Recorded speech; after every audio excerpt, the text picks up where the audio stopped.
Good morning friends, আমি doctor Ashis Majumdar কথা বলছি। মর্নিং ওয়াক এসেছি, দেখতেই পাচ্ছেন পুরো ঘেমে গেছি। 3 কিলোমিটার দৌড়ালাম। এই যে দেখুন, এই অনেকে আসছেন, এই যে এক্সারসাইজ করছেন এদিকে। হ্যাঁ, তো প্রত্যেকদিন সকালে আমাদের একটা মর্নিং হেলথ টিপস থাকে, তো শুনুন। আর এখন যে টিপসটা দেবো এটা হচ্ছে নিওনেটাল বেবি, অর্থাৎ নবজাতক শিশু বা বাচ্চা। তো নবজাতক বাচ্চাদের অনেক সময় কী সমস্যা হয়, ওদের স্টুল প্রবলেম থাকে, মানে কি ওরা পায়খানা করে না, 2 দিন 4 দিন 5 দিন 6 দিন এরকম করে করে।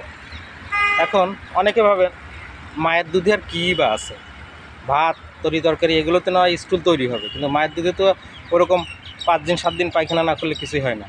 ভুল কথা। আপনি যেটাই অ্যাসিমিলেট করবেন সেটাই এলিমিনেট করবেন। This is the natural formula of your body function. আপনি যদি এটা না করেন তাহলে কিন্তু আপনার প্যাথোলজি ডেভেলপ করবে। তো এই বাচ্চারা যখন 3 দিন 4 দিন 5 দিন পায়খানা না করে, তখন আমরা কি করি, নিজেরা কিছু ঘরোয়া টিপস ব্যবহার করি। সেটা কি, যেমন কিনা দাদা দাদিরা যেটা করেন, পানের বোটা সরিষার তেল দিয়ে ডুশ ব্যবহার করে।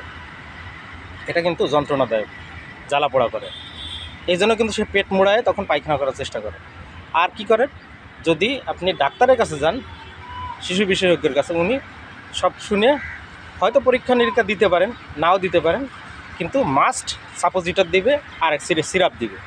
কিন্তু এই সাপোজিটার, এইটুক বাচ্চাদের সাপোজিটার নেওয়া কীরকম কষ্ট আপনি জানেন? আপনি যদি নিয়ে থাকেন, তাহলে বড় হয়ে যদি নিয়ে থাকেন, তাহলে ছোটোরা কীরকম পেইন হবে সেটা আপনি নিজেই বুঝতে পারবেন। তো এইটা কখনো করবেন না। এই সাপোজিটার, এই জিনিসটাকে অ্যাভয়েড করার চেষ্টা করবেন।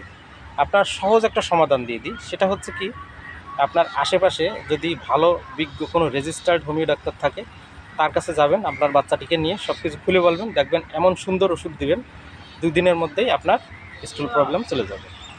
তো এই ছিল আজকে আমাদের হেলথ টিপস।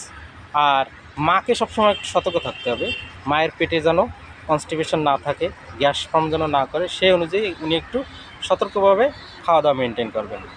তো সবাই ভালো থাকবেন। আজকে এই পর্যন্ত। শুভ সকাল।